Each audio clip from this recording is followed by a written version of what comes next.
Bon, avant de commencer la vidéo, il y a un truc qui est hyper frustrant. Ça fait genre 1h30 avec Gila, on essaye d'apprendre une chorégraphie sur TikTok de Addison Rae. Oh mon dieu, et donc ce message c'est pour vous inciter, vous, mes abonnés YouTube, à me suivre sur TikTok, allez-y. Parce que vraiment, comme en galère, je vais vous montrer, attendez. Regardez Gila, elle donne tout. Mais elle est vraiment à fond. En plus, moi je suis danseuse, mais s'il y a bien un truc que je sais pas faire, c'est les TikTok. Mais Alors, oui. Oh mon dieu. qu'est-ce qu'elle me veut là, Addison? Je la connais même pas. Vous voyez comment c'est frustrant? Allez nous suivre sur TikTok s'il vous plaît. J'avais envie de faire passer ce message. Elle m'a fatiguée, c'est bêtise.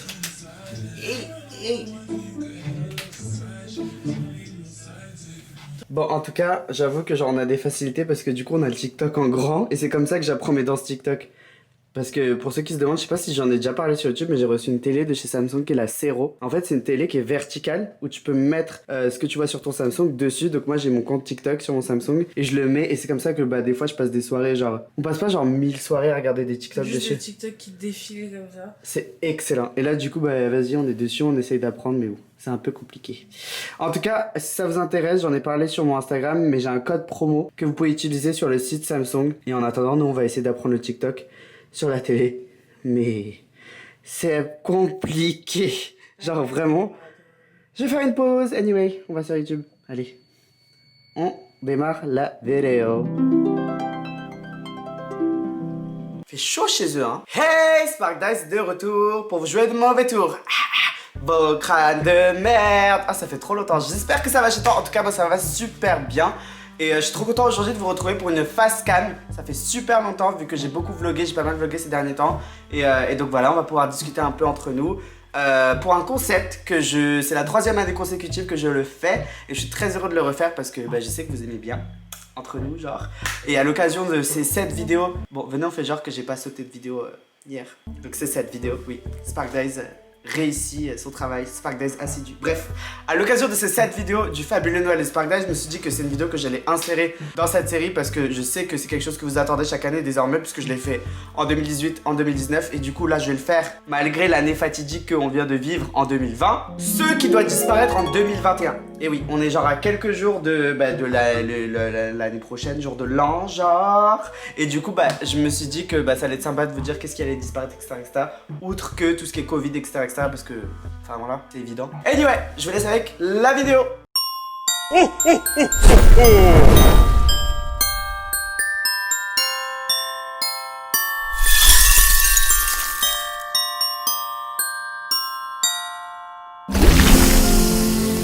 Alors pour commencer, je pense que c'est évident, le Covid, Corona, c'est bon. Il a eu son era et je pense que c'est évident pour tout le monde que genre, il disparaît. Genre ça a niqué les vies de tout le monde, littéralement. Enfin voilà, il n'y a rien de bon dans ce virus. De toute façon, il n'y a rien de bon dans une pandémie. Personne n'a dit du bien de la peste noire à ce que je sache. Donc c'est évident que genre, on n'a pas envie de continuer à vivre avec. Et voilà, tout ce qui est Covid et qu'il emporte avec lui genre les masques et toutes ces conneries et genre... les boîtes qui sont fermées, les ci, les ça et les ça, et qu'il arrête d'emporter la vie des gens parce qu'on aimerait bien vivre tranquillement à l'eau. Enfin voilà. Donc ça c'est quelque chose qui est évident, je le dis vite fait mais il faut que je le dise. Ensuite, ce que j'aimerais qu'il disparaisse en 2021, c'est un truc qui est très commun, qui se fait beaucoup. C'est les cagnottes communes pour les anniversaires. Alors je vais me faire peut-être un peu détester. Moi je trouve que c'est un concept qui est intéressant quand c'est dans un petit cercle, genre la famille ou alors vraiment des amis très proches parce que vous voulez faire un cadeau qui du coup est un peu expensive, qui est assez coûteux, etc. C'est beaucoup mieux, forcément de s'arranger entre nous, de faire un beau cadeau, etc. C'est bien. Maintenant, je trouve qu'il y a de l'abus dans ce concept de cadeau commun et que du coup, forcément, les anniversaires, c'est tous les mois. Mais le truc, c'est que chaque mois, t'as l'impression que t'as une redevance, t'as genre une taxe et à chaque fois, c'est genre salut pour le cadeau commun de nanana. Aujourd'hui, voilà la cagnotte, voilà, tu donnes ce que tu veux et t'as l'impression que c'est genre, c'est devenu genre nul, c'est froid, c'est... Il n'y a pas cette relation de en mode ah putain je tiens à cette personne du coup je vais lui offrir ce cadeau parce que je vais aller à la boutique, je vais aller chercher ce qui lui plaît, je sais ce que nanana. Il n'y a plus cette créativité et ça manque de tout et je trouve ça vraiment nul. C'est pratique dans certains moments, il faut pas en abuser. Et le truc c'est que les gens en abusent et que des fois, en plus de ça, des fois tu reçois des invitations à des cadeaux communs de gens que t'as à peine dit bonjour à une soirée. C'est très grave d'en arriver là et du coup ça devient genre vraiment l'usine. Je trouve que on est en train d'usiner les anniversaires des gens. Ensuite, alors là, Message à tous les influenceurs de télé-réalité parce que c'est littéralement votre fond de commerce. Maintenant, je n'ai rien contre vous, j'adore la télé-réalité. D'ailleurs, pour ceux qui regardent Les Princes, je suis à jour, je suis à fond, j'adore. Bref, du coup, avis à tous ces gens-là, du coup, ces stars de télé-réalité qui sortent de ces programmes et qui, du coup, ont des followers et qui font des partenariats comme nous, autres influenceurs un peu plus classiques. Le dropshipping, allô? Ça devrait ne plus exister cette merde. Le dropshipping, c'est vraiment genre littéralement acheter en masse des produits de mauvaise qualité et les revendre à des prix plus chers. Donc c'est littéralement de l'arnaque en mode genre non mais c'est un bon produit. Et genre ils vous le revendent en masse. Et du coup bah ça fait de la thune sur la personne qui a créé tout ça. Et je pense que cette personne n'a genre pas d'âme. Bref, et du coup bah, c'est un concept qui est littéralement nul. De 1 parce que c'est malhonnête. Et de 2 parce que tu proposes genre qui a envie sur cette planète Terre quand t'as des AirPods disponibles sur le marché ou alors des écouteurs sans fil qui sont beaucoup moins chers mais qui sont de qualité d'une marque genre une marque qui est honnête, une marque que tu trouves dans un vrai magasin. Bref, qui a envie quand t'as ça d'acheter des écouteurs sans fil, des faux AirPods avec des LED comme ça qui peuvent exploser dans ton oreille parce qu'ils ont été construits je ne sais pas où, par je ne sais pas qui, dans je ne sais pas quelles conditions et avec des matériaux qui... Enfin bref, c'est un exemple mais je sais qu'ils font genre de tout et de rien. Ils te font des merdes pour pouvoir maigrir ou alors genre je sais pas. Ensuite, un truc qui est apparu il y a pas très longtemps mais que je trouve genre l'onglet shopping sur Instagram. C'est quoi l'utilité? Genre vraiment l'onglet shopping sur Instagram. Parce que oui, Instagram est un business, etc., etc. Oui, on partage des produits et on a envie d'en acheter, etc., etc. Mais le swipe up suffisait. Redirige les gens vers ton site internet et tu fermes ta gueule. Pourquoi avoir créé un onglet sur Instagram qui, genre vraiment, allô? Genre j'ai pas envie, non, j'ai pas envie de me retrouver sur eBay, sur le bon coin pendant que je fais, genre je suis sur Instagram. Je suis en train d'apprécier Kylie Jenner. J'ai pas envie de me retrouver dans la boutique de Kylie Jenner. Ensuite, ce qui doit disparaître en 2021, c'est un sujet sérieux, c'est les violences policières. Genre, qu'est-ce qui se passe? Pour ceux qui n'ont pas compris le screen que je viens de mettre, je vous mets en description une vidéo que vous devez aller voir pour comprendre ce qui s'est passé à Michel, le producteur, qui s'est fait tabasser pour rien, littéralement pour rien, par des policiers. Par nos gardiens de la paix. Par nos gardiens de la paix. Ouais, c'est genre inadmissible et c'est récurrent et ça ne cesse pas depuis des années. Et des années et voilà, genre c'est ça qui pour moi doit en premier disparaître en 2021 mais c'est important que genre d'abord tout le monde comprenne ce qui se passe vraiment. Ensuite, ce qui doit disparaître, c'est la Wi-Fi lente. La Wi-Fi lente, genre littéralement on est en 2020 et je ne comprends pas comment ça se fait de galérer d'avoir une photo qui charge ou une vidéo qui charge, de devoir me dire ah relou, je vais pas aller sur les réseaux aujourd'hui parce que là ça bug trop, je vais genre lire un livre. Ben non, 2020, c'est le but d'avoir la fibre. Balancez-nous la 5G, c'est pas grave. Genre vraiment, genre je ne comprends pas et pourquoi je suis révolté par rapport à la Wi-Fi qui bug et qui est lente. C'est parce que tout simplement, j'ai emménagé dans la Fabuleuse et ce qu'il faut savoir c'est que la Fabuleuse, elle est affiliée au réseau Free. Et donc moi j'étais chez Bouygues et pendant full 6 mois je n'ai pas eu de Wi-Fi parce que y a une guerre entre Bouygues et Free, etc., etc. Donc là c'est arrivé mais c'est frustrant, genre ça fait perdre de l'argent, ça fait perdre du temps, le temps c'est de l'argent, genre vraiment. Donc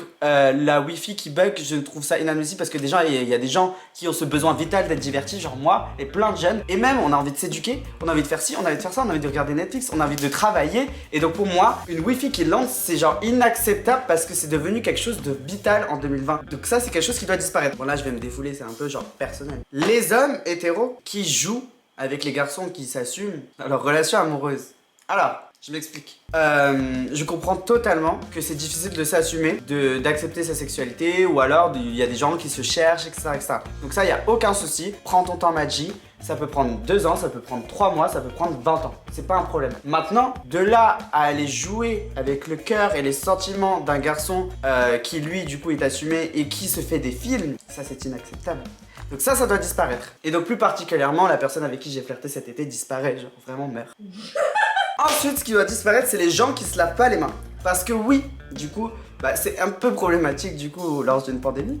Mais au-delà de ça, il a fallu attendre que justement il y ait une putain de pandémie pour apprendre à certaines personnes à se laver les mains. Et moi déjà de base, depuis ma tendre enfance, on m'a bien éduqué avec le fait qu'il fallait bien se laver les mains. Genre, c'est logique. Et genre, de voir genre des crasseux qui genre vont aux toilettes et se lavent pas les mains. Ou alors font ci et font plein de choses et ils se lavent pas les mains. Et touche, tu fais plein de choses avec tes mains en tant qu'humain. Tu propages des choses autres que le coronavirus. Et déjà, ça c'est dégueulasse. Genre vraiment, dans une vie de tous les jours, admettons qu'il n'y ait pas le coronavirus. Allô? J'aimerais pouvoir toucher les barres du métro en paix et me dire ah non mais je vais pas attraper une maladie un peu bizarre parce qu'on vit ensemble. Donc vraiment, soit vous apprenez, soit vous disparaissez. Donc vraiment les gens qui se lavent pas les mains disparaissent. Ensuite les relations à distance. Je suis vraiment trop désolé parce que je sais qu'actuellement il y a plein de gens qui regardent cette vidéo qui traversent cette période de relations à distance. Les gars ça sert à rien. De toute façon c'est toujours les gens qui sont pas en couple qui donnent des conseils sur les gens en couple. Et s'il y a bien un truc du coup que je peux vous conseiller c'est n'essayez même pas. Parce que genre, allô, on a compris, il y a FaceTime, il y a ci, il y a Zoom, il y a tout ce que vous voulez. Mais ça marche pas, ça marche pas. L'homme et la femme, mais genre je veux dire l'homme avec un grand H, l'humanité, l'humain, a besoin d'être proche d'une personne, vraiment de la sentir. Vous voyez quand vous êtes dans votre lit, vous sentez que quelqu'un arrive vers votre chambre alors que vous entendez rien, c'est parce que vous sentez, il y a des auras qui se mélangent, etc., etc. Malheureusement pour nous, la technologie ne permet pas de procurer ces sentiments. Donc pour moi, je pense que ça ne peut pas marcher. Voilà. Et Gila peut en témoigner parce que du coup, elle est en relation à longue distance et elle est un peu bazardée, je vous dis, genre vraiment le matin des fois, elle se lève, elle sait que genre potentiellement son couple n'existe plus. Je vais faire la meuf, non. Elle vient témoigner. Prends la bougie, qui se lève le matin et qui ne sait pas si son couple est encore en vie. Tenu la nuit. Ensuite, les mauvais parents. Voilà, c'est un peu logique, c'est un peu bateau de dire ça, mais je trouve que genre vraiment, il y a des gosses qui sont maltraités et... Voilà, bah pour vous dire à quel point les mauvais parents ça me dégoûte. Genre, je comprends pas comment tu décides de faire un gosse et de te dire genre je ne veux pas son bonheur. Parce que indirectement c'est ce que vous faites. Et pour moi des parents ça devrait genre mener à bien, au mieux genre leurs enfants vers la réussite. Et pas forcément genre vraiment genre quand je dis le bonheur de ton enfant, c'est à dire que si demain ton enfant veut se maquiller alors que c'est un garçon ou des conneries et tout, ben il faut jamais genre, faut toujours soutenir ses enfants et il faut toujours genre, ben pouvoir leur montrer que leur passion, ben elle est légitime et les aider dans ça, les pousser, s'ils veulent faire de la flûte c'est leur problème, c'est trop bien, genre faut vraiment être content pour eux et faut toujours genre, jamais genre les dénigrer, les ci, les ça, les forcer à faire quoi que ce soit parce que c'est ça qui fera que votre enfant sera une star. Et je sais que ce qui intéresse la plupart des gens sur cette planète c'est l'argent. Si vous voulez récupérer une petite commission sur votre enfant, bah menez-le à bien, ça sera une star et là il y aura de l'argent derrière. Maintenant si vous le brimez, voilà, il y a des parents pour moi ils devraient avoir, enfin on devrait peut-être instaurer des fois un permis pour certaines personnes qui sont malades, qui sont complètement malades, attention hein, je parle pas pour tout le monde, mais pour des gens qui ne sont pas capables d'avoir des enfants, parce que moi je suis pas parent, je sais que c'est difficile etc, mais je vois bien que genre, j'en connais des gens qui ont souffert de genre l'éducation de leurs parents ou qui sont frustrés etc, parce qu'on n'a pas tous la chance d'avoir des parents qui nous soutiennent ou alors qui en tout cas font du mieux pour pouvoir nous rendre heureux et voilà, c'est tout ce que j'avais à dire. Et attention, ça compte pour tout le monde. Parce que je pense que genre souvent, encore une fois, les gens ils associent tout à l'argent et je pense que on se dit ah oui mais quand t'es riche c'est plus facile de rendre ton enfant heureux. Pas du tout, c'est la même chose. C'est que tu sois genre le plus pauvre ou le plus riche, tant que l'amour est là, ça peut tout combattre. Ensuite les gens politiques moches, voilà, je le dis directement, je le sors. Je ne comprends pas, ça m'énerve, genre oui, ok, c'est pas important, Joanne, surtout que là en plus en pleine pandémie, je pense que genre ces gens-là ils sont en train de faire tout ce qu'il faut, genre pour arranger ce qui se passe dans le pays. Oh, tout ce qu'il faut, Bon, madame. on s'entend, hein, parce que des fois ils sont très bancals, genre moi je sais que moi, Spark Days, qui ne maîtrise même pas ma propre langue maternelle française, je pourrais même moi mieux d'être ça pour mon pays, genre je prendrais des décisions qui seraient genre plus rationnelles. Bref, mais ces gens-là sont tous laids, la plupart du temps, genre vraiment, est-ce que vous avez déjà vu quelqu'un, un homme politique avec des lèvres. Genre, je sais, après ça c'est personnel, parce que les lèvres, c'est chacun sa vision de la personne et tout. Moi j'adore les lèvres chez les gens, etc. Pour commencer déjà il y a ça. Mais en tout cas ils sont tous moches, ils sont tous laids, ils sont dégueulasses. Genre vraiment, il n'y a pas un homme avec un grand H, un homme / femme politique qui donne envie genre d'écouter. Enfin si ça arrive, genre il y en a genre 2-3 et tout. Macron il est pas moche mais bon il est président, il est chiant, genre flemme. Mais genre moi j'ai besoin genre d'un gouvernement qui soit à la hauteur de la beauté de notre pays. Donc moi je propose qu'on embauche des acteurs.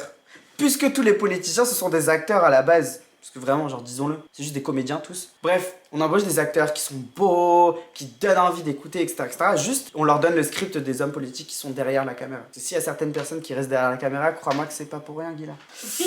Je rigole.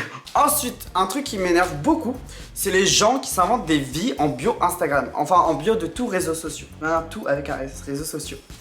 Pourquoi? Parce que genre, en gros, Et là, les gens, genre, entendez-moi, je comprends qu'il faut bien débuter quelque part, etc., etc. Tout le monde commence de n'importe... Et je suis le premier à vous soutenir si demain vous voulez vous dire, genre, que demain vous voulez être agent de quelque chose, agent de comédien et tout. Mais commencez pas à vous inventer des vies, genre, dans vos bureaux. Je vois, genre, franchement, j'ai vu, genre, depuis que j'ai commencé l'influence, genre, 1 milliard d'arnaqueurs qui se disent photographe, modèle, agent de comédien, talent manager, commercial spécialisé dans ça. Bref, plein de...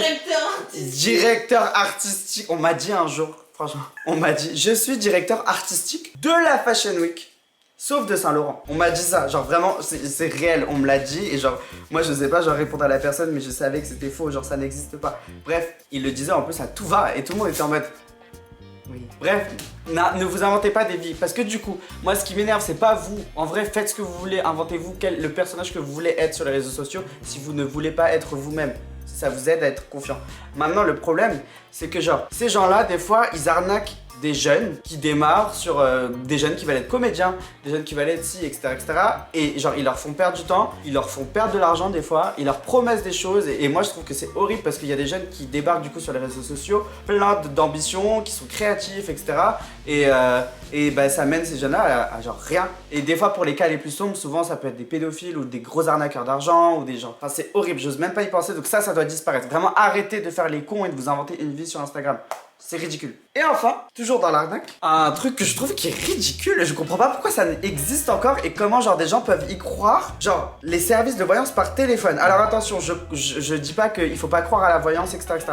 Maintenant, je trouve que genre la voyance c'est un truc où oui, tu vas aller voir une voyante. Genre moi perso, j'y crois. Tu vas avoir un clairvoyant, un voyant, un truc, etc. qui va te dire ton avenir ou te régler des choses du passé, etc., etc. Perso, moi j'y crois. Mais tu vas le voir en vrai, allô, genre tu vas, limite, je sais pas où est-ce que ça se fait, ce genre de choses, genre dans une tente ou dans un bâtiment, dans un tipi ou dans une roulotte. Bref, c'est trop stylé en tout cas, je recommande cette expérience. C'est parce que je l'ai déjà fait et j'ai adoré. Maintenant, ceux qui y croient pas, c'est pas grave. Mais en mode, pour moi, genre au téléphone, c'est vraiment de l'arnaque. Et de toute façon, ça a été prouvé par A plus B que la plupart des gens qui vous ont au téléphone, ils sont genre littéralement en train de lire l'horoscope que vous trouvez genre sur Twitter. Et juste après, genre tu payes des masses et des masses et des masses. Ils te demandent de rappeler, etc., etc. En plus, des fois, c'est diffusé à la télé. Genre vraiment, ça n'a aucun sens. C'est ridicule. Ça doit cesser. Et ça doit disparaître parce que c'est ridicule. Voilà, c'est vraiment juste mon avis, hein. Il n'y a pas d'enjeu social très important derrière le service de voyance par téléphone. Mais ma phobie, allô, allez voir Madame Irma. Voilà, en tout cas c'est la fin de cette vidéo. Je vous cache pas que ça a été un peu compliqué parce que du coup, les 2 dernières années où je l'ai faite, c'était beaucoup plus facile de savoir qu'est-ce qu'il fallait qu'il disparaisse, etc., etc. en 2020, enfin l'année d'après. Parce que on n'avait pas genre littéralement une pandémie sur le dos et on n'était pas en mode genre c'est plus facile de se plaindre quand t'as accès à des choses qui sont plus futiles. Je sais pas si vous voyez ce que je veux dire, mais en tout cas là dans un temps de pandémie tu te rends compte qu'au final le truc qui est le plus contraignant c'est surtout les trucs les premiers trucs, genre vraiment retrouver la vie, que les gens arrêtent de mourir littéralement, etc., etc. Donc voilà, là je me plains, mais c'est vrai que le plus important c'est que ce virus disparaissent. Et puis que comme d'habitude, ça, c'est la grande chanson, disparaissent, mais ça va prendre du temps, hein, mais ça va se faire. Allez, on en profite, on se lâche là. On a plein de choses, on peut dire tout ce qu'on veut. Le harcèlement scolaire, sexuel, moral, physique, l'homophobie, la transphobie, les inégalités des sexes, l'inégalité homme-femme sur le salaire. Et surtout, si une femme elle a envie d'aller coucher avec quelqu'un, c'est pas une pute. Hop. Et je le dis sur YouTube, y a quoi maintenant? T'as le droit de le dire. Et arrêtez de stigmatiser les gens, arrêtez d'insulter Bilal Hassani.